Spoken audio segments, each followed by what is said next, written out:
Hi, I'm Kristie Kohm, Nurse Navigator with Southeast Orthopedics and Sports Medicine. I'm here today with Vicky Buchanan. She is a physical therapist with Southeast Rehabilitation, and we're really glad you could join us today. We're going to be talking about things that you can do to make your total joint replacement process as successful as possible. We are going to start with our homework list. So we have a few things we'd like you to pick up at the store before your surgery. The first thing being an over-the-counter laxative.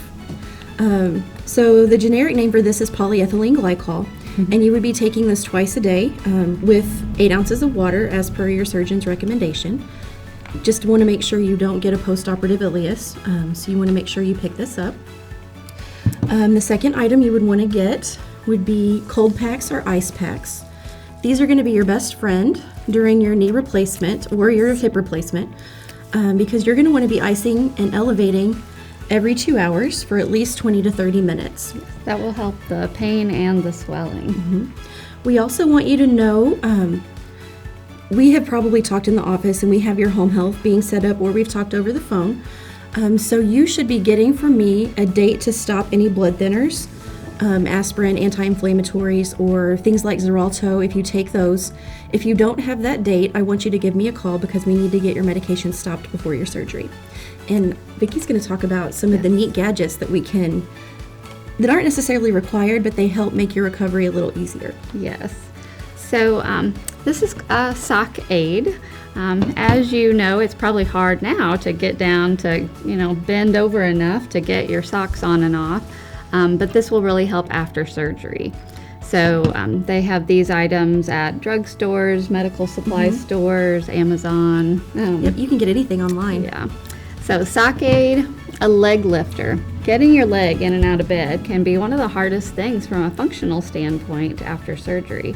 So if you've got something you can lift your leg up into bed, that will be very helpful. A reacher. I would suggest everyone have a reacher. It'll come in handy for many things, but even to get your pants and underwear started, if you can't bend down to get to your feet, at least you can use the reacher to do that. And it's nice to have to pick something up if you drop it or knock it off the table, if your support person happens to be out on an errand or something. Right. And a long-handled shoehorn. So sometimes your foot will swell along with the hip or knee, so your regular shoes might be a little tight. So this is the long-handled shoehorn that you might want to get. The day of your surgery, you'll come in and you'll go to patient registration. They'll take you back to pre-op where you'll have an IV put in, and then you will get some medicine to help you relax. You'll get to say hi to your family members. They'll wait for you in the waiting room. You will have your surgery, and then you will either go to outpatient recovery or you'll go up to the nursing floor depending on your discharge plan. So whenever you get to recovery, you are going to want to be very cognizant of your pain level. If you're in pain, I want you to put on the call light and let the nurse know we don't want you to be in pain. Now, after any surgery, there's going to be a degree of pain, but we want you to be around a 3. You're going to know it's there, but it'll be like background noise. It's also a good idea to take your pain medication 30 to 45 minutes before any therapy sessions, and depending on your plan, physical therapy will be coming to work with you while you're in outpatient recovery. Right. We will be asking your pain level on that 0 to 10 scale. When you're in the hospital setting, the home health therapist will ask it, and also outpatient, probably at the doctor's office too. Right, absolutely. So be familiar with that pain scale. It is in the educational binder, and we do want to help control that. Right. We want you to have your pain as controlled as possible, and so we will be asking that pain question a lot. So using the cold packs will help control pain as well as the medicine. And I do suggest, like Kristie said, to take it 30 to 45 minutes before your therapy session so that you can do your exercises to the optimal level. Absolutely. So when you wake up in recovery, you are going to have a pair of these very fashionable compression stockings on.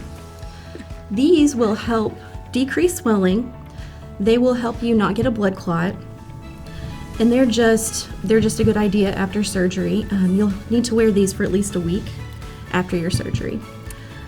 So like I said, you'll wake up with these on, and then you'll also have... Yes, and I will bring a pillow for you. This, if you're having a knee replacement, we will encourage you to place it under your ankle so that whenever your leg is out straight, it would really be working on stretching the back of the knee. It can be used for other positioning too. Some people have it signed, like we would a cast. Right, we'd love to sign your bone pillow. Anyway, we'll bring that to you, and we will start your exercises. The exercises will be the same that you've done preoperatively. We do encourage patients to do those exercises in the educational book before surgery to become familiar with them. And also, studies show that patients who do exercise before surgery do better after surgery. So it's definitely to your benefit to start those. But they are the same exercises afterwards. Sounds like a good plan. Yes. We will also go over getting in and out of bed, standing up, walking with a walker. We want you to be able to do the things that you will need to do when you get home. If you have steps that you have to go up to get in the house, we'll practice steps in the hospital setting. We can work with your caregiver to have them help you get your leg in and out of bed, or use the leg lifter, whatever you need to do to have a safe transfer home. I will now be demonstrating the exercises that you should be doing before surgery as well as after surgery. There are 2 exercises to do in a sitting position, and I see you have your fashionable compression socks. I do. There is a hole in the bottom of the compression socks to make it easier to put them on. Yes. So you'll be seeing that as we're doing the exercises. So a long arc quad or active knee extension is one of the sitting exercises.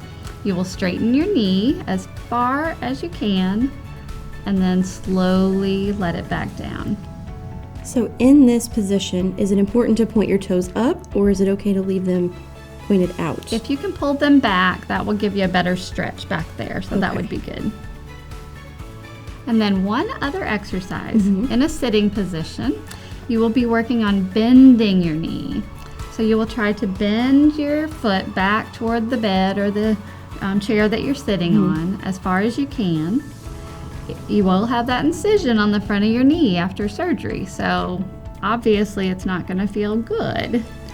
But your home health therapist also will help you guide on how far is too far or not enough. It's important to take that pain medicine 30 to 45 minutes before therapy, because you want to take advantage of your therapy and get as much out of it as you can.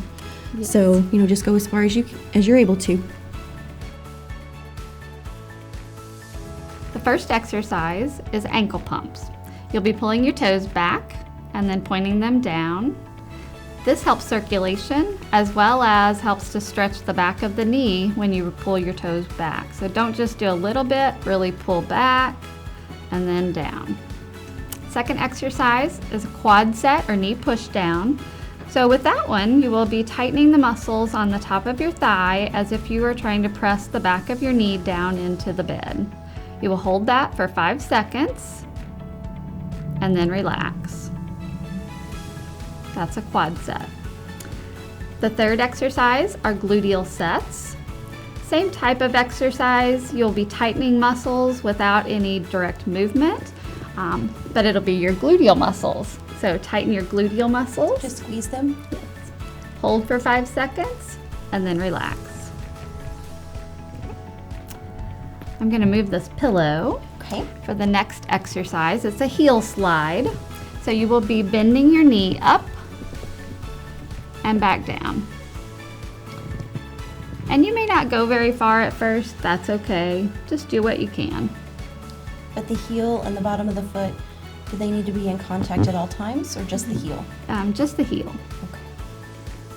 The next exercise is the hip abduction exercise. So you will be moving your leg out and back in. Some people tend to roll their leg out like that as they go out, but we don't want that. We don't want the front of the muscle or the front of the leg to do the exercise. We want the muscle along the side to do that. So you need to keep your toes pointing straight up, knee up, but the leg out and in. How far to the side should I go? If you're having a hip replacement before surgery, you may not even be able to get it out. Just do what you can. Okay. Usually, if patients are having a knee replacement, they can move out a pretty good distance. but just do what you can. Okay. Good. Next exercise is a short arc quad or knee extension exercise. You can roll up a blanket, or you can have one of these pillows that we'll give you after surgery anyway, that you put under your knee. And this is the only time I want something under your knee if you're having a knee replacement. You will be very tempted to put something under there because it feels better, but only for the exercise. And what you do is lift your foot and then back down. Good. And so I should be feeling that in the top of my thigh? Yes. Okay. So that is a short arc quad or knee extension exercise. Okay. Another exercise is a straight leg raise. So you may want to bend your opposite knee for that one. That way it gives you some leverage and helps protect your back as you raise this leg up, or your surgical leg, whichever is your surgical leg, and back down. Try to control it. Try to go slow on the way up and slow on the way back down. And know that, especially after surgery, you may need help with this. You may not be able to do it on your own for a few days. And that's okay. There is a picture in your book called a knee extension stretch. It shows you sitting in a chair with one leg propped on a chair out in front. You may not tolerate this position very well right after surgery, so this is an alternative way to do that knee extension stretch. You'll be laying on the bed, have your ankle on a pillow so that the back of the knee has a good stretch. You may want to also use a cold pack so that it helps to weigh down the back of the knee. If you're having a hip replacement, it's not as big of a deal, but the knee replacement patients really need this stretch. So you will go home with a Pico dressing, and when I met with you in the office, I'll have demonstrated how that works. But if you have any questions, I would refer you to your binder. There are 2 really nice pages that talk about the Pico, what it looks like, and then the care instructions. Thanks for joining us today. This concludes your total joint replacement class. I'm Vicky Buchanan. And I'm Kristie Kohm, Nurse Navigator with Southeast Orthopedics and Sports Medicine. We wish you well on your total joint replacement recovery, and we're so glad you could join us today.